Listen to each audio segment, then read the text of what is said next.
Yemen पर हमले के बाद इजराइल ने सीरिया और लेबनान में भीषण हमला शुरू कर दिया है। पीएम नेतन्याहू ने इस बीच ऐलान किया है कि कोई भी फिलिस्तीनी देश नहीं है।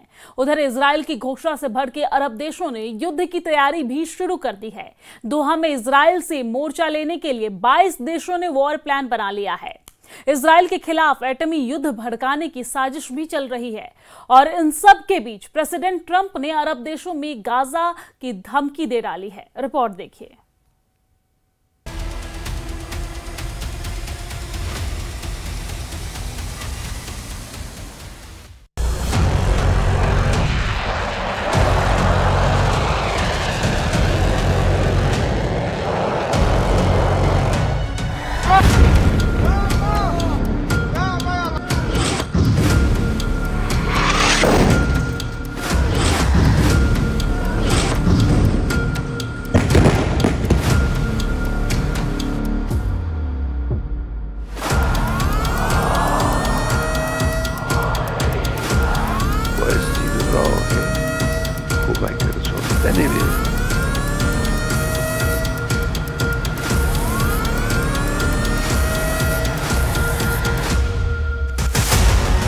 तुर्की इजराइल पर सबसे ज्यादा भड़का हुआ है। ईरान ने इजराइल की तबाही की धमकी दे डाली है। कतर ने नेतन्याहू से सीधे टकराने का ऐलान किया है। अरब वर्ल्ड से 22 युद्ध लड़ेगा इजराइल। वॉर टेंशन हद से ज्यादा बढ़ रही है। बारूदी धमाके बढ़ते जा रहे हैं। जंगी जेटों के उड़न दस्ते भी हर दिन बड़े होते जा रहे हैं। मिसाइलों की मार में इजाफा हो रहा है।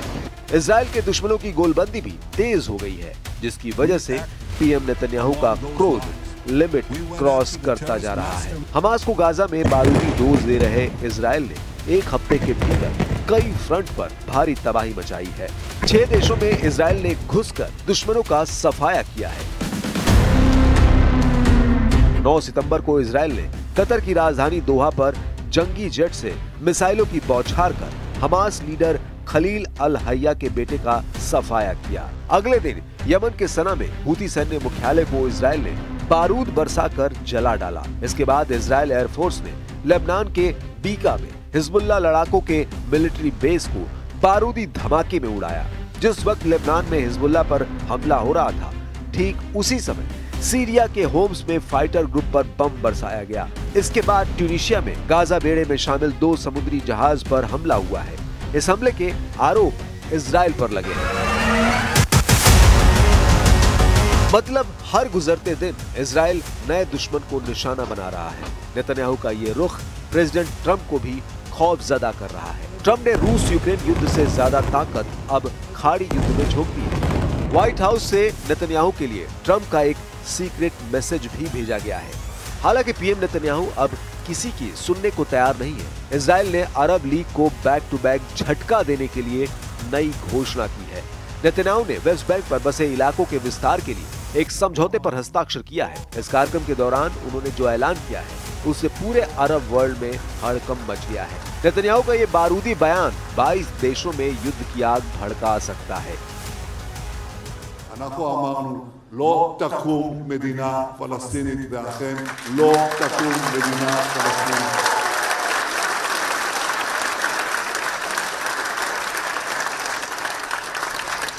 המקום הזה הוא שלנו. אנחנו נדאג גם למורשתנו, גם לארצנו וגם לביטחוננו.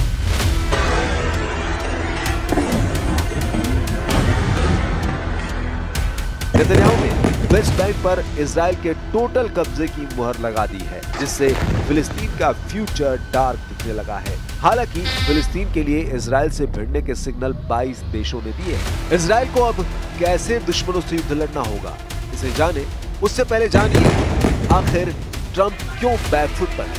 व्हाइट हाउस ने नेतन्याहू पर नाराजगी जाहिर की है। अमेरिका के समर्थन से संयुक्त राष्ट्र सुरक्षा परिषद में भी कतर हमले की निंदा की गई है। Violence brings violence. Impunity breeds war.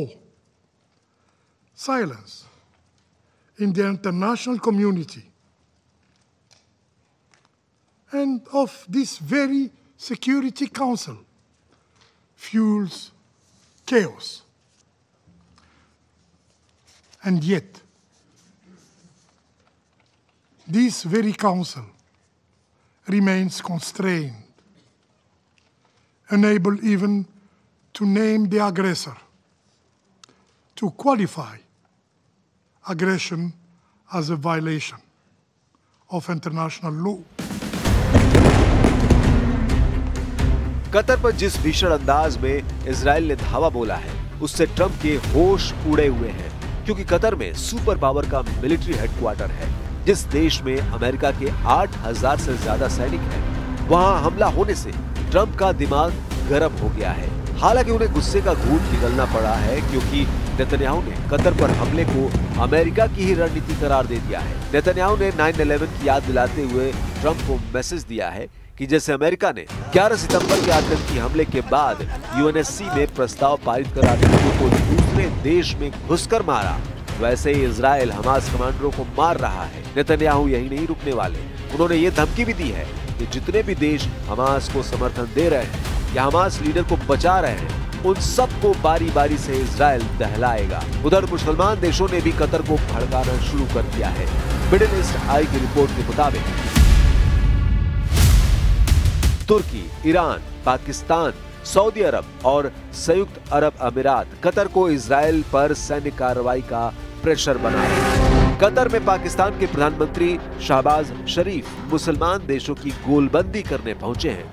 दोहा में शहबाज शरीफ ने इजराइल को सबक सिखाने के लिए सभी मुसलमान देशों से एकजुट होने की अपील तक कर डाली है।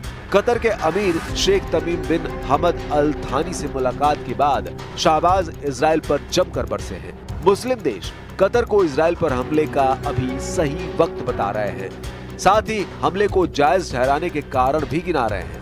पहली बार इजराइल ने खाड़ी सहयोग परिषद के किसी सदस्य देश पर हमला किया है, लेकिन कतर इजराइल से सीधे युद्ध लड़ने की हालत में फिलहाल नहीं, क्योंकि कतर को शक है कि प्रेसिडेंट ट्रंप उनका साथ देंगे। इजराइल के हमले में भी अमेरिका के ब्लफ के सिग्नल कतर को मिले हैं। इसे कतर के विदेश मंत्री मोहम्मद बिन अब्दुल रहमान अल थानी ने इशारों में कहा है। अल थानी ने दावा किया है कि अमेरिका ने इजराइल के हमले का अलर्ट कतर को नहीं दिया। हमले के 10 मिनट बाद इसकी जानकारी कतर सुरक्षा बल को मिली, जिसकी वजह से मिसाइल हमले को कतर नाकाम नहीं कर सका।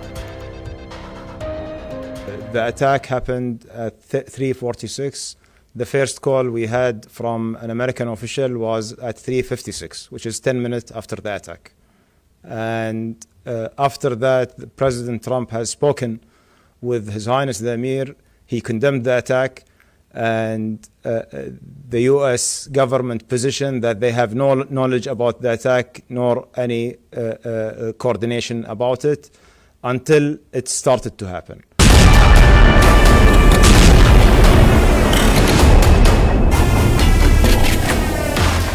कतर को अमेरिका पर डाउट ही डाउट है।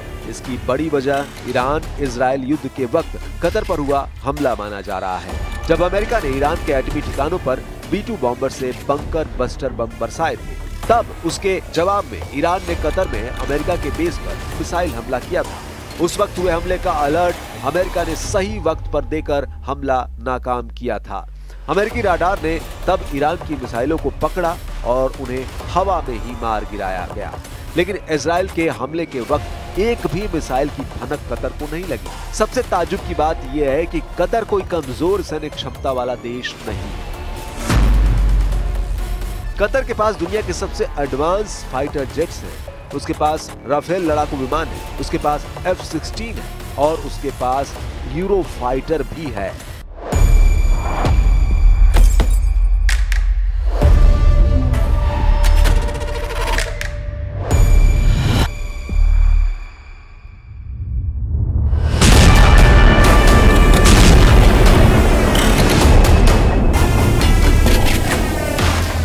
लेकिन इजराइल ने इतना फुल प्रूफ अटैक प्लान बनाया कि कतर के साथ के जंगी लड़ाके बेकार साबित हुए।